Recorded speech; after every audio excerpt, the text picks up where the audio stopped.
All right, folks, what's going on? This is episode 657 of the First and Frame Rate Show. I am VF Baller. Over here, we talk about Georgia Southern and Atlanta Falcons football.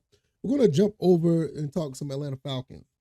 I know there's a lot of talk about Georgia Southern. Georgia Southern started off on a great note this season, beating, the Citadel, and the ticket prices went down for a portion of today. So if you wanted to get to the UAB or the Coastal Carolina game, you had a chance to get tickets for $34 because 34-0 was a shutout, and that was a really cool thing that the ticket office done. That was pretty dope. But nevertheless, we're going to get back to Georgia Southern and when they go up against UAB later on this week. We're going to get to that later on, in the week as it get closer. But right now, let's talk some Atlanta Falcons. Give those give those fans and that team some love. And talk about the depth chart. The depth chart was officially released, and I think this is not much of a surprise, but Bijan Robinson is running back number one. And it's really interesting how this is set up because the depth chart is slightly different than what it was last year. So we'll talk about that, give you my thoughts and opinions on all of that. So if this is your first time here, welcome. I could be found on YouTube and Rumble. I'm also on Anchor, Spotify, Apple, and Google Podcasts. I can also be found on Twitter or X at VF Baller. Over there, I talk about things that don't really make it to the show.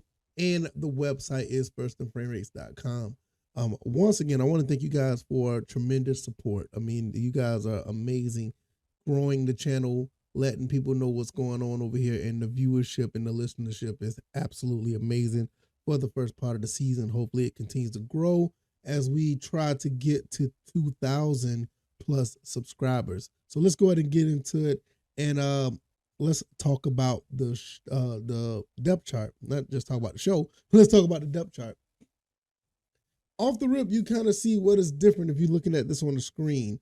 One thing that definitely stands out is the right tackle position. We don't have anybody to back up Caleb McGarry. So I don't know what they're going to do with that. Maybe some things will change between now and, Sunday. But that's one thing that stood out when I first looked at this. And but also look like we're going with a 2 tight end set. This is something that Coach Arthur Smith has been trying to get to for the past 2.5 years. Now with Jonnu Smith and Kyle Pitts on the outside of the 2 tight end set, you're going to have Drake London and Mac Hollins at wide receiver. Now, this is going to create a nightmare matchup for a lot of people. I mean, you got 4 guys that can actually, pretty much manhandle anybody that they go up against. I mean, these are big physical receivers that the defensive backs are going to be going up against. Also, what has been missing is the slot receiver. Olamide Zaccheaus was the guy that was the slot guy, and actually was going to use Jared Bernhardt as well at one point, and we actually thought Scotty Miller was going to be that guy as well when he was brought in.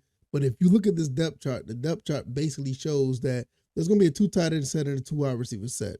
So the run game is going to flourish in this situation because there's too many guys that can block everybody from one wide receiver to the other, from Drake London to Jonnu Smith throughout the entire offensive line, all the way to Kyle Pitts and Mac Hollins can block.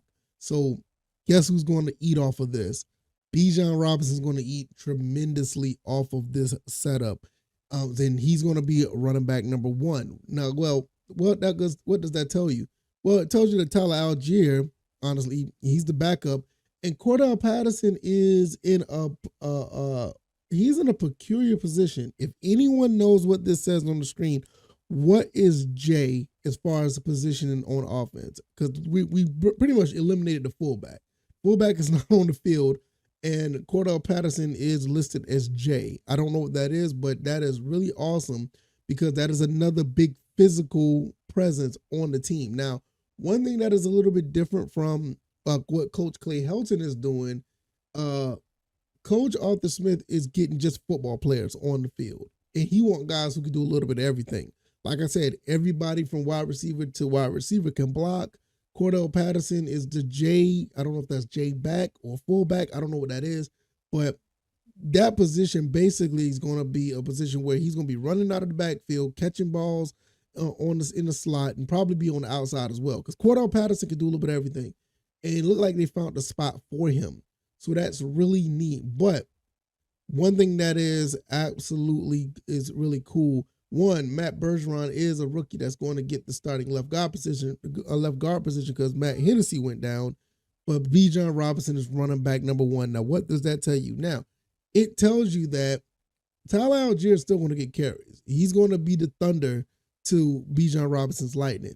And don't get it twisted. It's not like he's going to be sitting on the sideline because we saw how this went last year when you had Caleb Huntley and Tyler Algier. Both of those guys ate tremendously. But Bijan Robinson is going to be the feature back. Now, Bijan Robinson is poised to probably get at least 1,500 all-purpose yards. I can see him getting that in this setup. Like I said, you got guys that are 6'4", 6'2", or better that is going to be blocking anybody and everybody in their way. And even if they don't decide to run the ball a lot, they got pass catchers, and it all goes back to Desmond Ridder. So now let's go down this depth chart, and you see who QB1 is. It's going to be obviously Desmond Ridder. You got Taylor Heineke and Logan Woodside. So I love this offensive setup. I love it. This offensive setup is really, really awesome to see. I am a big fan of it, and I cannot wait to see how this is going to be implemented when they play against the Carolina Panthers. The way this look like, and I know I'm a homer, I am a very biased person when it comes to the Falcons, but you got to be honest, this is a very difficult setup for anybody to play, to go up against. And you got guys like Drake London, who was poised to get 1,000 yards, especially when you saw what he was able to do with Marcus Mariota and Desmond Ridder.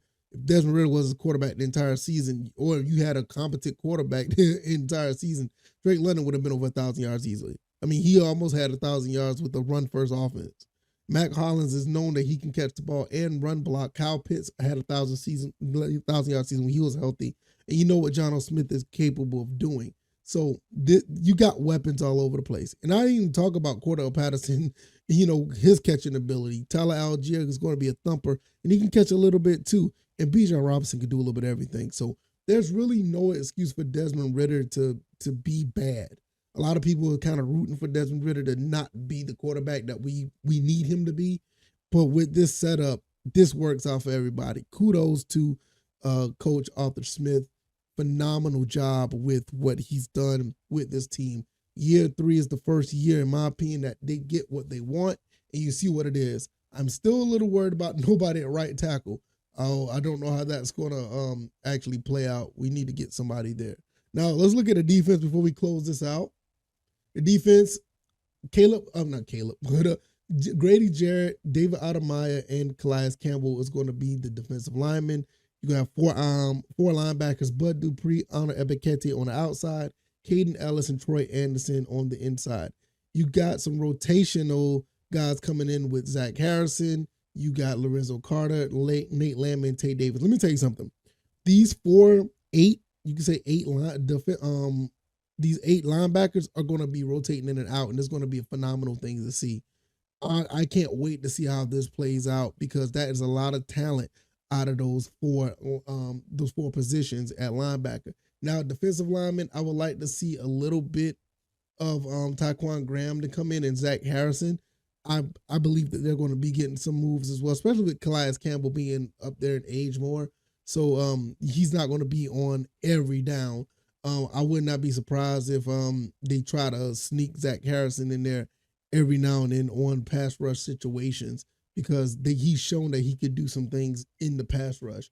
When it comes to the safeties and the cornerbacks, you got AJ Terrell, CB1, Jeff Okuda, which is actually surprising.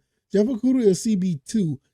I wonder what the injury reports will look like. Is he going to be ready to go for week 1? I don't think he will be because I haven't heard anything. If you guys know, let me know because I haven't heard anything.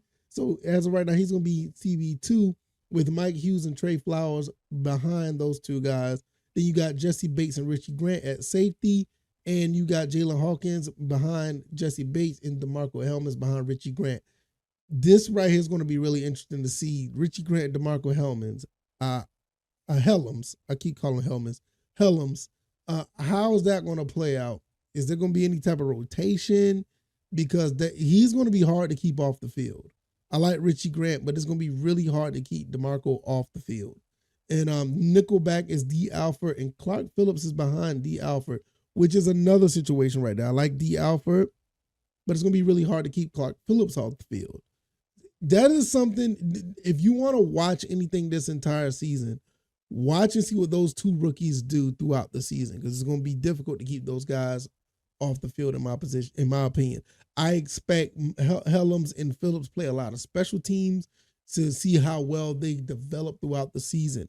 Special teams is no secret here. You kind of see what's going on here. You got Young Waku as the kicker, Bradley Pinion at punter, Liam McCullum at long snapper. Basically is basically what it was throughout preseason. Bradley Pinion is the H-back. I think that's H-back. And you also have the punt returners, D. Alford and Mike Hughes, and kickoff is Cordell Patterson.